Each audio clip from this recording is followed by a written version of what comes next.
नमस्कार साथियों, एक बार फिर आप सबका स्वागत फ्रेंड्स आज के वीडियो में। दोस्तों, आज से ठीक 4-5 साल पहले यही वो महीना था जब स्टॉक मार्केट से लेके पूरे दुनिया भर में हाहाकार मची हुई थी। सब तरफ ऐसा लगता था कि बस अब खत्म है, कुछ बचा नहीं है। खूब डर का माहौल हुआ करता था। मैं बात कर रहा हूँ 2020, जब कोविड दुनिया में इंटर किया। फ्रेंड्स, उस दौर को जरा याद करिए कि उस दौर में लोग इन्वेस्टमेंट का डिसीजन कैसे ले पाए होंगे। लेकिन फ्रेंड्स, जिन्होंने भी लिया उनको साल 2 साल के बाद एहसास हुआ कि सबसे बेटर टाइम जो था वो कोविड ही था। मतलब मार्च अप्रैल का ही टाइम सबसे बेटर टाइम था इन्वेस्टमेंट करने के लिए। फ्रेंड्स, इसके बाद ठीक 1.5-2 साल के बाद 2021-22 के मिड में जब रूस यूक्रेन का वार छिड़ा, फिर बाजार टॉप से लगभग 18% 17% गिरा। कोविड में तो 40% गिरा था। तो रूस यूक्रेन के समय जब 17-18% मार्केट नीचे गिरा, तब भी एक बहुत बढ़िया अपॉर्चुनिटी था इन्वेस्टमेंट करने के लिए। वो 6-7 महीना तक आपको टाइम दिया।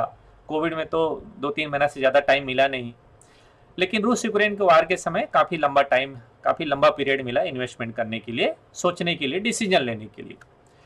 दोस्तों, अब फिर 2-3 साल के बाद, मतलब मैं अभी की बात कर रहा हूँ कि 2025 में मार्च में वीडियो बना रहा हूँ। आज 16 मार्च है। बाजार फिर टॉप से 15-16% गिरा है। हो सकता है यहाँ से 4-5% और भी फॉल हो जाए। लेकिन अगर जरा पीछे मुड़ के देखिए कि जिसने कोविड में 40% गिरावट में इन्वेस्टमेंट किया और जिसने 18% 17% गिरने के बाद रूस यूक्रेन के समय इन्वेस्टमेंट किया, उसको रिटर्न कितना मिला होगा। ठीक फ्रेंड्स, अभी एक मौका है जहां पर 16-17% बाजार गिर चुका है। मिड कैप स्मॉल कैप तो 20-22% भी गिर चुके हैं। तो ऐसा नहीं लगता है कि एक अपॉर्चुनिटी हो सकता है। हो सकता है कि इसके बाद थोड़ा बाजार और गिर जाए। मैं एक छोटी सी स्टोरी आप लोगों को बताऊं, इसके बाद आगे बढ़ूंगा, क्योंकि आज जो मैं वीडियो बना रहा हूं ये बहुत इंपॉर्टेंट है। और मैं फिर वही रिस्क लिया हूं जो मैं कोविड के टाइम रिस्क लिया था। फ्रेंड्स, मैं कोविड आने से पहले दिसंबर में मैंने लगभग 24 लाख रुपया पूरा मार्केट में डाल दिया था। मेरे पास कुछ पैसा नहीं था। हाँ, थोड़ा बहुत पैसा जरूर रखते हैं हम लोग इमरजेंसी फंड टाइप के लिए, ठीक है। तो 6-7 लाख रुपया एक्स्ट्रा मेरे पास जरूर पैसा था। तो सोचिए कि दिसंबर में ही मैंने पूरा पैसा डाल दिया था मार्केट में, और मार्च में बाजार हो गया क्रैश। अब सोचो क्या होगा, मेरी हालत कैसी रही होगी। फ्रेंड्स, मैंने उस समय केवल एक ही डिसीजन लिया। चूंकि मेरे पास ज़्यादातर लार्ज कैप हुआ करते थे उस समय, रिलायंस था, नेस्ले था, HDFC, TCS, इन्फोसिस, ये तमाम सारे लार्ज कैप। स्मॉल कैप की तरफ तो मैं जाता ही नहीं था। स्मॉल कैप मिड कैप की तरफ तो मैं 22 के बाद इंटर किया हूँ, राइट। तो बस होल्ड किया और देखते ही देखते नवंबर 2020 दिसंबर के आसपास तक मैं ऑलमोस्ट प्रॉफिट में आ गया था। तो बाजार ने जिस तरीके से रिकवरी दिया, अनएक्सपेक्टेड था। जितना बेटर रिकवरी बाजार में आया, उतना उम्मीद मैं नहीं किया था। मुझे लगा था कि 1.5-2 साल लग जाएगा कम से कम, ठीक है। अगर पास्ट हिस्ट्री हम देखें तो, जैसे फिनेंशियल क्राइसिस का भी टाइम देखें, तब भी बाजार रिकवरी करने में काफ़ी वक्त ले लिया था। 6-7 महीना तो बॉटम में रह गया था। इसके बाद बाजार काफ़ी अच्छा रिकवरी किया। तो दोस्तों, अभी जब बाजार 16-17% गिरा है, हो सकता है कि थोड़ा और नीचे चले जाए। बट इस टाइम पे अगर आप इन्वेस्टमेंट नहीं कर पाए तो यकीन मानिए कि बाजार आपकी स्वागत ऑल टाइम हाई में करेगा। मैं नहीं कह रहा हूं कि आप इन्वेस्टमेंट पूरा कर डालो, लेकिन मैं ये कह रहा हूं कि अगर आपको लगता है कि बाजार में एक पर्याप्त गिरावट आ चुका है, क्योंकि बाजार की गिरावट कहां पर खत्म होगा कोई नहीं जानता, और जिसकी आंसर किसी के पास नहीं है, ऐसे सवाल करना भी नहीं चाहिए। तो जब आपको लग जाए, जैसे मुझे अभी लगा कि बाजार की गिरावट मेरे लिए पर्याप्त हो चुका है, मैंने अभी यहाँ पर 33 लाख रुपीस इन्वेस्ट किया है। 33 लाख रुपीस इन्वेस्ट किया है। मैंने कहाँ इन्वेस्टमेंट किया है, क्या सोच के इन्वेस्टमेंट किया है, कितना टर्म के लिए मैंने इन्वेस्टमेंट किया है, और क्या तरीका मैंने अपनाया है, और कौन कौन से स्टॉक या कौन कौन से फंड मैंने परचेज किए हैं, आज मैं आपको वीडियो में शेयर करूंगा। इन डिटेल में बात करूंगा फ्रेंड्स, आप वीडियो को आखिरी तक जरूर देखिएगा। बल्कि मैं आपको सजेस्ट करूंगा कि आप डायरी पेन लेके बैठिए, क्योंकि ये सिंपल वीडियो नहीं है, ठीक है। थोड़ी कैलकुलेशन है, कैलकुलेशन को लिखते जाइएगा। अगर आपको एक बार में समझ नहीं आए रिपीट कर लीजिएगा, बल्कि वीडियो को पॉज करके देखिए, इत्मीनान से देखिएगा, राइट। भले 2-3-4 दिन लग जाए वीडियो को देखने में, लेकिन इत्मीनान से देखिए, क्योंकि वीडियो बनेगा थोड़ा बड़ा। ओके, तो चलिए फ्रेंड्स, मैं आज के वीडियो की शुरुआत करता हूं। इससे पहले कि मैं आगे बढ़ूं, आप लोगों से रिक्वेस्ट करूंगा फ्रेंड्स कि अगर आप मेरे चैनल में नए हैं, आप चैनल सब्सक्राइब नहीं किए हैं तो प्लीज़ सब्सक्राइब कर लीजिएगा, अपने दोस्तों को शेयर कर लीजिएगा, बेल आइकन बटन प्रेस करके ऑल नोटिफिकेशन ऑन कर लीजिएगा, ताकि जब भी वीडियो डालूं नोटिफिकेशन आप लोगों को पहले मिल जाए। फ्रेंड्स, आप कमेंट करके अपनी प्रतिक्रिया आप इस वीडियो के बारे में जरूर शेयर करिएगा, राइट। तो चलिए फ्रेंड्स, आगे बढ़ते हैं। अच्छा, मैं आप लोगों को आगे बढ़ूं इससे पहले मैं एक पॉइंट शेयर करूंगा जो बहुत इंपॉर्टेंट है कि ऐसा मैंने क्यों किया है। हर लाइन के बाद ना आपके दिमाग में क्यों आएगा, क्यों जैसा एक सवाल आएगा, उसको जरूर नोट करिएगा। और वीडियो के एंड तक मैं यकीन के साथ कह सकता हूं कि आपके सारे आंसर भी क्लियर होते जाएंगे, ठीक है। चलिए, तो सबसे पहले आप लोगों को एक पॉइंट मैं आपको बता दूं कि दिसंबर में, राइट, मैंने आप लोगों को लाइव में एक वीडियो लाइव वीडियो में मैंने लाइव स्ट्रीमिंग किया, तब मैंने बताया था, और मैंने तमाम वीडियो में भी बात किए हैं, क्योंकि अब मैं वीकली वीडियो पोस्ट करता हूं। क्या देखो, अभी टाइम ऐसा आ गया है कि लार्ज कैप काफ़ी गिर चुके हैं।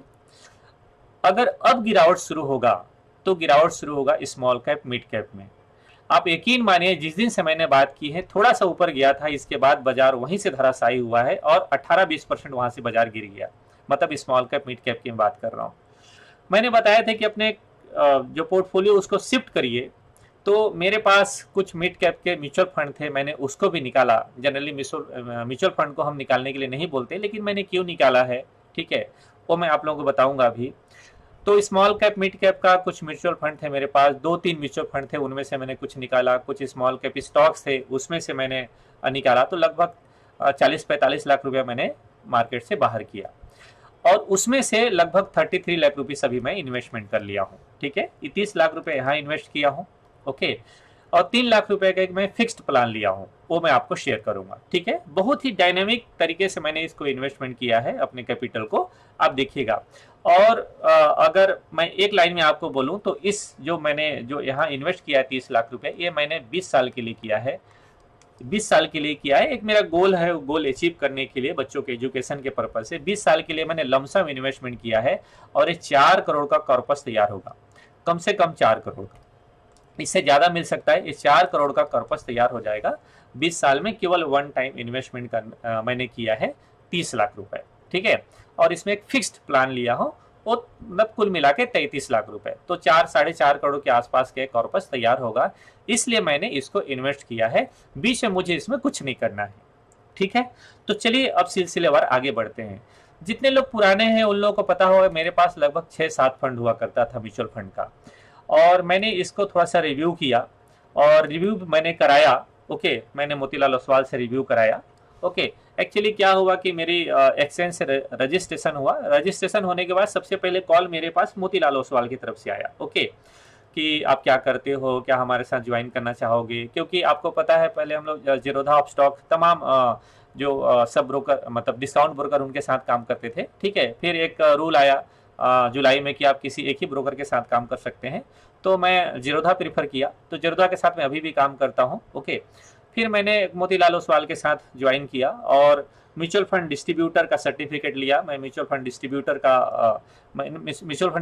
के लिए मैंने इसको ज्वाइन किया अपने नाम पे, और मेरे वाइफ के नाम पे मैंने सब ब्रोकिंग भी ले लिया, ठीक है। चलिए, तो चूंकि ज्वाइन करना है कहीं ना कहीं, तो मैंने यहाँ से ऐसा प्लान कर लिया, राइट। तो देखिए, मेरे पास ये जो 9 फंड हुआ करते थे, एक समय 9 फंड हुआ करते थे, और 9 फंड में से जनरली ये मुझे ऐसा लगता है कि अगर मेरे जैसा थोड़ा बहुत जो मार्केट को जानता है उससे गलती हो सकता है, तो आम लोगों से भी तमाम गलती होती होंगी। तमाम गलती होने का मतलब क्या है कि देखो, सपोज करो मैं डायरेक्ट म्यूचुअल फंड बाई करता हूं, तो जैसे मैंने ही बाई किया, यही मैं डिटेल बता देता हूं। जैसे मैंने स्मॉल कैप बाई किया, HDFC स्मॉल कैप मैंने बाई किया, बहुत बढ़िया प्लान। फिर मैंने एक्सिस का मिड कैप मैंने परचेस किया, ठीक है।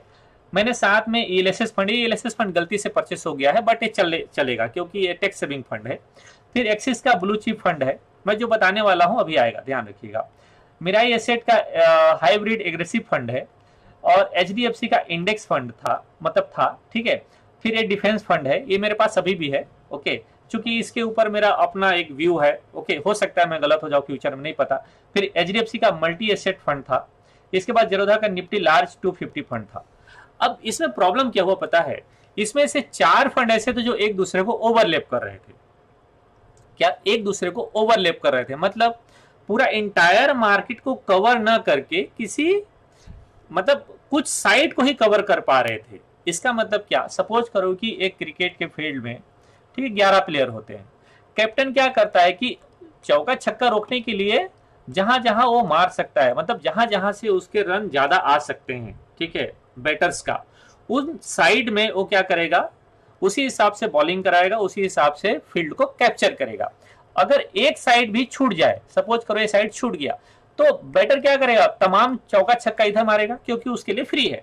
तो बाजार भी कुछ इसी तरीके से हुआ, मतलब ये जो फंड मतलब पूरा इंटायर मार्केट कवर नहीं हो पाने के कारण क्या हुआ कि एक साइड ऐसा होता गया मेरा कि इस साइड से हमारा ये साइड छूट गया, जिसके वजह से अगर पोर्टफोलियो रहता तो डेंट ज्यादा लगता। वो तो समय रहते मैंने थोड़ा सा निकाल लिया स्मॉल कैप मिड कैप को। मेरा कहने का मतलब क्या है फ्रेंड्स, कि आपको पूरा इंटायर मार्केट कवर करना पड़ेगा। तो सपोज करो कि बाजार गिरा 16%, आपका फंड गिरना चाहिए 10%। अपने अपने पोर्टफोलियो का आप देखिए, ठीक है, क्योंकि अगर जाएगा ऊपर 16% तो फंड 10 से 12% परफॉर्म करेगा, 16% परफॉर्म नहीं करेगा, क्योंकि म्यूचुअल फंड थोड़ा स्लो चलता है, स्लो गिरता भी है, स्लो चलता भी है। लेकिन अगर मार्केट से ज्यादा आपके फंड गिरेंगे, जैसे small cap mid cap indices अभी गिरा है 20% स्मॉल कैप मिड कैप का, लेकिन आपके फंड ज्यादा गिर गए होंगे। क्यों? क्योंकि स्टॉक 40-50%, 60% तक गिर गए नीचे। Small cap mid cap index तो 20% गिरा, लेकिन आपके स्टॉक उससे ज्यादा गिरे हैं, तो आपका पोर्टफोलियो शायद उससे ज्यादा, आपके पोर्टफोलियो में डेंट लगा होगा, ध्यान रखिएगा, ठीक है। तो ये क्या हो रहा था, ये जो ब्लू चिप है, एक्सिस का ब्लू चिप, एक्सिस का ब्लू चिप निफ्टी 50 फंड को ओवरलैप कर रहा था, राइट। और इलेसेस फंड भी, ये जो इलेसेस फंड है ये भी इसको ओवरलैप कर रहा था, राइट। तो मैंने इसको एग्जिट कर लिया। इसके बाद क्या हो रहा था कि एक्सिस का मिड कैप फंड ये जीरोधा का निफ्टी लार्ज कैप फंड को ओवरलैप कर रहा था, ठीक है। तो देख रहा था मैं कि 3-4 फंड ऐसे मेरे चल रहे हैं जो एक दूसरे को ओवरलैप कर रहे हैं। ये इलेसेस फंड भी ओवरलैप कर रहा था, लेकिन इलेसेस फंड को मैं एग्जिट नहीं कर पाया। तो मैंने क्या किया, मैंने एक्सिस का मिड कैप फंड निकाल दिया, अच्छा खासा फंड इसमें हो गया था मेरा। फिर मैंने ब्लू चिप फंड निकाल दिया, और मतलब यहाँ से 2 फंड मैंने एग्जिट कर लिया। ये जेरोधा का भी फंड मैंने निकाल दिया, तो यहाँ से 3 फंड एग्जिट हो गया मेरा। एचडीएफसी मल्टी एसेट फंड मैंने निकाल दिया, क्योंकि मल्टी एसेट फंड भी मेरा इस एग्रेसिव फंड और 250 फंड को ये मेरा ओवरलैप कर रहा था, बीच बीच में इसको भी ओवरलैप कर लेता है, ठीक है। तो इस तरीके से करके यहाँ से मैंने 4 फंड को निकाल दिया, और मेरे पास अभी 5 फंड चल रहे हैं। मैं आपको शेयर करना चाहूंगा, देखिए ये आप लोग भी अपना चेक कर लेना, ठीक है। तो जैसे अभी मेरे पास पहले 9 फंड था, अभी मेरे पास रह गया एचडीएफसी का 50 fund, HDFC small cap fund, मेरा ये सेट का aggressive hybrid fund, defence fund, ठीक है, ये भी मुझे एग्जिट करने के लिए बोला गया था, लेकिन मैं इसको होल्ड कर लिया। ये एलएसएस फंड, ये तो मजबूरी में भी है, ये निकल नहीं सकता, ठीक है। हालांकि इसमें रिटर्न भी अच्छा खासा है, ठीक ठाक रिटर्न है, ओके। चलिए, तो इसलिए मैंने म्यूचुअल फंड से एग्जिट कर लिया। अगर आपके मन में सवाल आया सर क्यों एग्जिट किया, तो ये रीजन था एग्जिट करने का, राइट।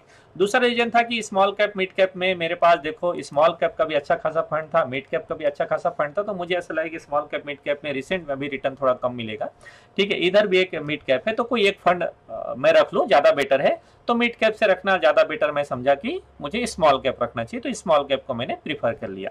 तो मेरे पास अभी 5 फंड है जिसको मैं अपना मैनेज कर रहा हूँ, ठीक है। और इसके बाद मैंने कर दिया है लमसम। लमसम मैंने कौन कौन सा फंड लिया ये भी बताना बहुत जरूरी है आप लोगों के लिए, ठीक है। तो थोड़ा सा मैंने एग्रेसिव रखा है क्योंकि ड्यूरेशन लंबा है। देखिए 2 पॉइंट ध्यान रखिएगा, अगर आपको आपका टाइम कम है, ठीक है, मान लो 2 साल 5 साल टाइम है, तो आप रिटर्न को मत देखो, सेफ्टी को देखो, ठीक है। अगर आपके पास 15 साल 20 साल का टाइम है, तो सेफ्टी ना देख के रिटर्न देखना चाहिए, क्योंकि 15 साल 20 साल में काफी साइकिल चेंज हो जाते हैं, काफी साइकिल बदल जाते हैं। ठीक है, कई बार उसमें स्मॉल कैप मिड कैप अच्छा रिटर्न देंगे, कई सारे सेक्टोरियल फंड अच्छा रिटर्न दे देंगे।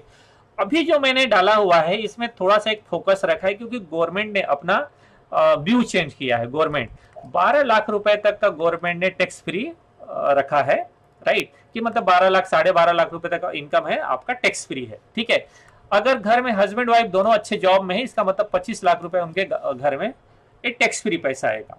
तो मैंने थोड़ा सा ऐसा रखा है कि जहां पर सबसे ज्यादा गवर्नमेंट की फोकस आने वाले दिनों में दिख रहा है, वो दिख रहा है कंजम्पशन के ऊपर। ठीक है, कि आने वाले दिनों में जो सबसे ज्यादा किसी का डिमांड बढ़ेगा वो कंजम्पशन के ऊपर होगा। ठीक है, तो ऐसे मैंने थोड़ा सा सेक्टोरियल फंड जैसा मैंने सेलेक्ट किया है, लंबा होल्ड रखा है।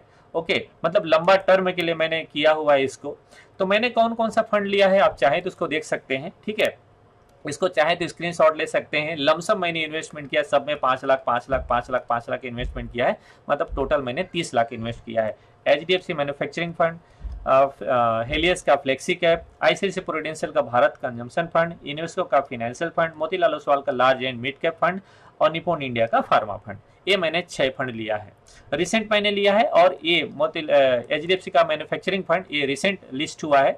बाकी इनमें काफी अच्छा लास्ट अगर 4-5 साल का रिटर्न भी देखेंगे तो ठीक ठाक रिटर्न है। ठीक है, तो अभी ऐसा मैंने एक सोच के और एक क्या सोचा है, देखो अगर मैं इसको आपको 30 लाख का एक वो बताऊं कैलकुलेशन आपको शेयर करूं कि भाई 30 लाख का जो मैंने फंड लिया हुआ है, इसमें अगर मैं लॉन्ग टर्म में जाता हूं तो एक हम लमसम में इन्वेस्टमेंट पे हम क्या सोचते हैं। देखो मेरे जो बच्चे हैं, जो मेरी बिटिया है उसकी 10 ईयर है और जो बच्चा है उसका 4 साल की उम्र है। ठीक है, तो ओवरऑल मैं देखता हूँ कि मेरे बच्चे को, बिटिया को 10 साल के बाद पैसे की जरूरत पड़ेगा, मतलब 9 ईयर 10 ईयर के बाद जरूरत पड़ेगा जब हायर एजुकेशन के लिए जाएगी, या फिर उसके लिए अगर मान ले शादी विवाह का भी टाइम आए तो 20-25 साल के आसपास। तो मतलब ये देखता हूँ कि 10 से 15 साल के आसपास उसके लिए अच्छे पैसे की जरूरत पड़ेगा।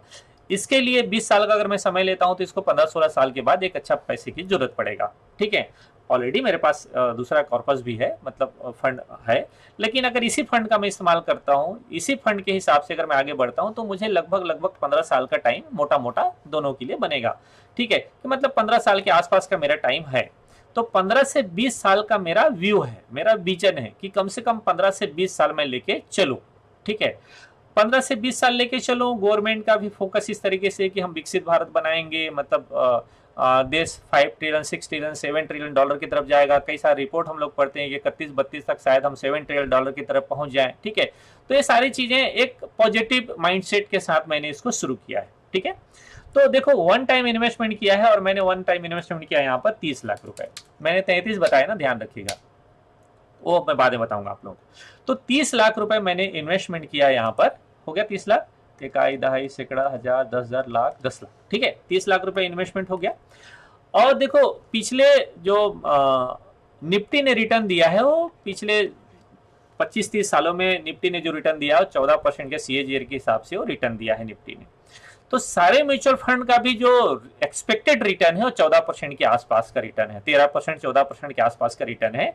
मैं 15-16% की तरफ नहीं जा रहा हूं, लेकिन मैं आप लोगों को ये बता सकता हूं कि मेरा रिटर्न इससे बेटर होगा। क्यों? क्योंकि मैं 16% नीचे इन्वेस्टमेंट किया हूं। मार्केट 16% गिरा है, मैं वहां लमसम इन्वेस्टमेंट किया हूं। मैं टॉप में इन्वेस्टमेंट नहीं कर रहा हूं। अगर मैं टॉप में इन्वेस्टमेंट करता तो शायद मेरा रिटर्न लॉन्ग टर्म हॉरिजन के हिसाब से मेरा रिटर्न शायद 12% होता। अगर एक म्यूचुअल फंड आपको 14% रिटर्न दिया है, आप टॉप में SIP कर, मतलब शुरू से लेके आप SIP कर रहे हैं, तो रिटर्न शायद कम हो जाएगा। क्यों? क्योंकि आप ऊपर में भी खरीदेंगे, नीचे में भी खरीदेंगे। लेकिन अगर आप लमसम इन्वेस्टमेंट कर रहे हैं और टॉप में इन्वेस्टमेंट कर रहे हैं, तो एक म्यूचुअल फंड 14% रिटर्न देगा, आपका फंड शायद 12% रिटर्न देगा। लेकिन अगर आप लमसम इन्वेस्टमेंट 15%, 10% नीचे कर रहे हैं, तो आपका इन्वेस्टमेंट का रिटर्न इंडाइसेस के रिटर्न से बेटर होगा। अगर 14% इंडाइसेस रिटर्न दिया है, ये 16% हो सकता है, 15% हो सकता है। मैं वहां नहीं जा रहा हूं। मैं एक सिंपल सा रूल निकाल रहा हूं, मतलब सिंपल सा एक मैं वो कर रहा हूं कि मेरा अगर इसमें 12% का भी रिटर्न आ जाए, मैं 15 साल का भी समय ले लेता हूं, तो लगभग 1-1.5 करोड़ का फंड मेरा बन जाएगा। केवल वन टाइम इन्वेस्टमेंट 1-1.5 करोड़ का मेरा फंड यहाँ पर तैयार हो जाएगा। ठीक है, और चूंकि मैंने एक 3 लाख रुपए का और भी इन्वेस्टमेंट किया है भाई, इसी के साथ मैं आपको शेयर करूंगा अभी, लेकिन पहले इसको मैं बता देता हूँ, ठीक है। लेकिन अगर मुझे मान लो इंडाइसेस के हिसाब से मुझे रिटर्न मिल गया, सपोज करो कि मुझे 14% का रिटर्न मिल गया, अगर मुझे 14% का रिटर्न मिल गया तो मेरा कॉर्पस कितना हो जाएगा, लगभग 2 करोड़ के आसपास 15 साल में हो जाएगा, ठीक है। तो एक 30 लाख रुपए का इन्वेस्टमेंट केवल 14% के इंटरेस्ट से मुझे लगभग 2 करोड़ के आसपास 15 साल में बनेगा। अगर इस फंड को सपोज करो कि 15 साल 14 साल के बाद 15 साल के बाद अगर मुझे अपने बच्चे के लिए एजुकेशन लोन की जरूरत पड़ी, ठीक है, एजुकेशन हायर एजुकेशन के लिए जरूरत पड़ी, मैं यहाँ से हायर एजुकेशन का एक लोन ले लूंगा 40 लाख 50 लाख रुपया। एजुकेशन लोन का EMI 3-4 साल के बाद स्टार्ट होता है, ठीक है। तब तक अगर इस फंड को मैं नहीं हटाता हूँ, ठीक है, मैं एक अलग से लोन ले लिया, इस फंड को मैं नहीं हटाता हूँ, ठीक है, और इस फंड को मैं अगले जब तक एजुकेशन कंप्लीट होगा मैं 20 साल कर देता हूँ, मेरा टर्म 20 साल, 4 करोड़ का फंड तैयार हो जाएगा। मैंने 50 लाख रुपए लोन लिया, यहाँ से 50 लाख रुपए निकाल के पैड कर दिए, खत्म मामला, पूरा मामला खत्म, ठीक है। एक आइडिया बेटर हो सकता है, बेटर हो सकता है कि इसमें थोड़ा बहुत जब भी बाजार गिर जाए 5-10% और भी हम इन्वेस्टमेंट कर सकें। गिरावट जब भी बाजार गिरे इस दौरान में 20 साल के दौरान जरूर बाजार 15-20% 2 बार 4 बार हमको गिरावट दिखाएगा बाजार, ठीक है। वहां अगर हम लोग थोड़ा बहुत और भी इन्वेस्टमेंट कर पाए तो कॉर्पस हमारा और भी बढ़ता चला जाएगा, ठीक है। तो मैंने क्या किया, एक 30 लाख रुपए इन्वेस्ट किया। अब चूंकि देखो यहां से ना मैंने ये जो फंड है इससे मेरा एक फंड और बड़ा तैयार होगा। ये कैसे तैयार होगा, बस मैंने कुछ किया नहीं है, मैंने क्या किया है, मैंने एक 30 लाख रुपए का फंड लिया, मतलब म्यूचुअल फंड लिया, और साथ में मैंने क्या कर लिया, साथ में मैंने कर लिया टाटा AI से मैंने एक फिक्स्ड प्लान ले लिया है। टाटा AI से मैंने एक फिक्स्ड प्लान ले लिया है। वो फिक्स्ड प्लान क्या है मैं आपको शेयर करता हूं, 1 मिनट। ये बहुत ही मतलब अच्छा तरीके से मैंने इसको किया हुआ है, आप देखिएगा टाटा AI से मैंने लिया है इसको, ठीक है। और ये फिक्स्ड प्लान क्या है, असल में इसमें रिस्क कवर भी है, ठीक है, और रिटर्न भी है। तो देखो, ओके, इसका कैलकुलेशन आप देखिएगा। तो 3 लाख रुपए मैंने वन टाइम जमा किया है, ठीक है। ये 3 लाख रुपए ये मेरा प्रीमियम है, इसको थोड़ा और छोटा कर देता हूं, इसको ध्यान से सुनिए, मजा आ जाएगा, ठीक है। ये बहुत ही डायनामिक तरीका लगा है, मुझे मोतीलाल ओसवाल वालों ने बताया, ठीक है। तो 3 लाख रुपए मैंने यहाँ पर फर्स्ट टाइम इन्वेस्ट किया और सेम डे से 33,90,000 रुपए का मेरा रिस्क कवर हो गया, डेथ बेनिफिट, अगर मान लो कुछ हो गया तो, ठीक है, भगवान ना करे, लेकिन अगर कुछ हो गया तो 33,90,000 रुपए नॉमिनीज को मिल जाएगा। और जो इन्वेस्टमेंट है वो इन्वेस्टमेंट कंटिन्यू चलता रहेगा। 30 लाख रुपए का इन्वेस्टमेंट है वो इन्वेस्टमेंट कंटिन्यू चलता रहेगा। आई होप यहां तक समझ रहे होंगे आप। दूसरा, कैश बोनस हर साल, कैश बोनस हर साल आएगा 1,02,000 रुपए का, 1,02,000 रुपए का हर साल कैश बोनस आएगा। और एक कैश बोनस वापस चला जाएगा मेरा कहाँ, म्यूचुअल फंड में, म्यूचुअल फंड में जाके वो जमा हो जाएगा, ठीक है। मतलब यहां से कैश बोनस आएगा, एक कैश बोनस जाके जमा हो जाएगा मेरा म्यूचुअल फंड से, म्यूचुअल फंड में। और म्यूचुअल फंड में अगर मान लो 12% का भी रिटर्न है, ठीक है, हर साल वहां से SWP के तहत निकल को वापस आ जाएगा अगले 10 साल तक। 3 लाख रुपए यहां पर वापस आके टाटा AI में जाके इन्वेस्ट हो जाएगा, मतलब प्रीमियम पे हो जाएगा। कहने का मतलब कि म्यूचुअल फंड से SWP के तहत जो 30 लाख रुपए मैंने जमा किया, वहां से 3 लाख रुपए निकल के 3,36,000 रुपए का हर साल रिटर्न होता है, अगर हम 12% का भी रिटर्न मानते हैं तो, ठीक है। 36,000 रुपए रह जाएगा मेरे म्यूचुअल फंड में, 3 लाख रुपए आ जाएगा मेरा टाटा AI में, ठीक है। टाटा AI से 1,02,000 रुपए हर साल मेरा यहाँ पर इन्वेस्टमेंट हो जाता है। कहने का मतलब क्या है कि SWP के तहत वापस आके मेरा प्रीमियम पे हो जाएगा, मुझे पे नहीं करना है, मुझे केवल एक ही टाइम 33 लाख रुपीज पे करना है, ठीक है। एक ही टाइम मैंने पे किया है 33 लाख रुपीज, वापस आके यहाँ पर जमा हो जाएगा। यहाँ से मेरा कैशबैक आएगा, वो जाके म्यूचुअल फंड में जमा हो जाएगा। इस तरीके से ये 10 साल तक पे होगा, ये 10 साल तक पे होगा। और 10 साल के बाद 28 + 30, 28 + 30, 28,32,000 + 30,63,000, कितना हो गया, लगभग 59 लाख रुपीज का मेरा ए मेच्योरिटी वैल्यू होगा। 59 लाख रुपीज का मेच्योरिटी बिल होगा आफ्टर 20 ईयर्स। आफ्टर 20 ईयर्स ए मेच्योरिटी बिल होगा 59 लाख रुपीज के अराउंड। मोटा मोटा ये मेरा पैसा बनेगा। तो लगभग 4 करोड़ का फंड इधर मेरा तैयार हुआ, 4 करोड़ का फंड मेरा इधर तैयार हुआ यहाँ पर, और 60 लाख रुपया उधर तैयार हुआ। तो लगभग 4.5 करोड़ के आसपास का एक फंड मेरा कॉर्पस एक तैयार हो जाता है बच्चों के प्लानिंग के हिसाब से। तो मैंने उनके एजुकेशन या उनके शादी या फिर उनका स्टार्टअप, जो भी आज से उन लोग 10 साल 15 साल बाद जो सोचेंगे, तो एक फंड हम उनके लिए तैयार करके दे सकते हैं। तो चूंकि मैंने इसको थोड़ा बड़ा किया है, राइट, अगर मैं इसको थोड़ा छोटे फंड के हिसाब से मैं बात करूं, सपोज करो कि 10 लाख के हिसाब से मैं बात करूं, तो 10 लाख के हिसाब से, रुको मैं कैलकुलेशन निकालता हूं अपना। देखो अभी दिमाग में आया होगा कि अपना म्यूचुअल फंड से तो 30 लाख रुपए इधर आ जाता है, तो फिर कॉर्पस हमारा कितना तैयार होगा, तो फिर हमारा कॉर्पस कितना तैयार होगा। ठीक है, आप मत सोचिए उसको। मैंने यहाँ डाला 30 लाख रुपए, 2.5 सैकड़ा, 1000, 10,000, लाख, 10 लाख, ठीक है। ये 10 लाख रुपए में डाला, 33,36,000 रुपए का, 3 करोड़ 36 लाख रुपए का मेरा यहाँ पर एक कॉर्पस तैयार होता है। सिंपल कैलकुलेशन, ठीक है। और ये बनता है मेरा 59 ए मेच्योरिटी वैल्यू 59 रुपीज, 3,62,000। रिटर्न मैंने कितना रखा है, रिटर्न मैंने रखा है 14% का।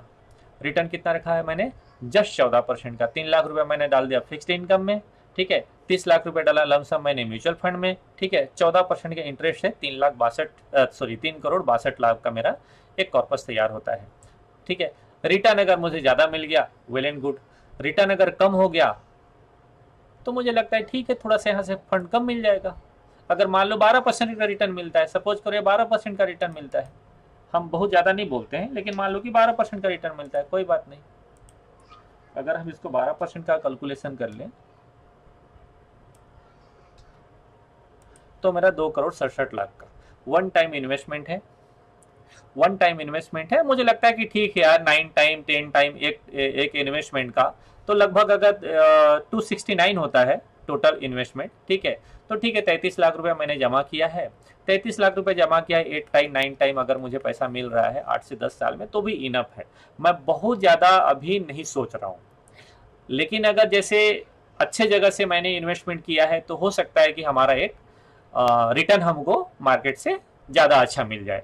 अगर ज़्यादा अच्छा मिल जाता है तो वेल एंड गुड, या मान लो इंडेक्स इससे ज़्यादा अच्छा परफॉर्म कर लेता है।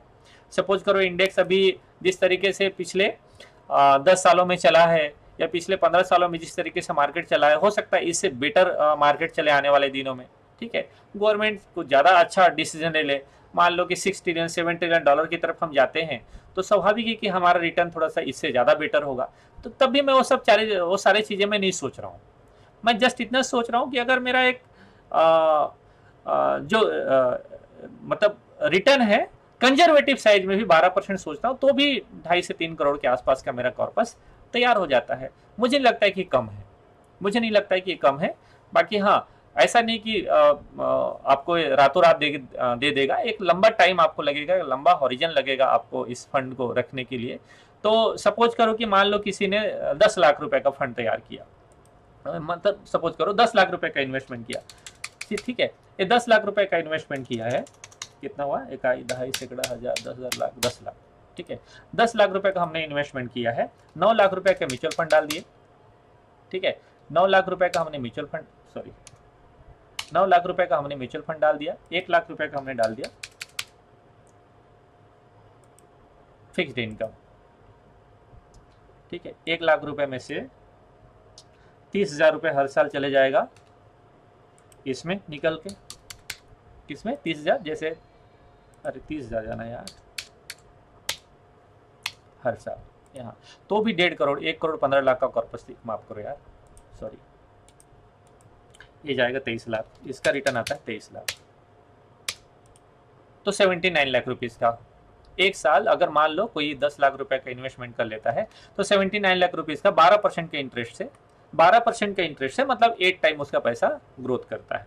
10 लाख रुपए किसी ने फंड दिया तो उसमें 9 लाख रुपए डाल दिए हम लोग इसमें, म्यूचुअल फंड में 1 लाख रुपए का डाल दिया हम लोग ने फिक्स्ड इनकम में, ठीक है। फिक्स्ड इनकम से 30,000 रुपए हर महीना उसको गैस बोनस जा रहा है, ठीक है। यहाँ से वापस हमारे SWP की तहत आके यहाँ पर जमा हो जा रहा है। ये सारे मैकेनिज्म तैयार होकर आपके बैंक अकाउंट में तैयार हो जाएगा। इस तरीके से म्यूचुअल फंड का एक मैंने डिस्ट्रीब्यूशन भी शुरू किया है, म्यूचुअल फंड डिस्ट्रीब्यूशन।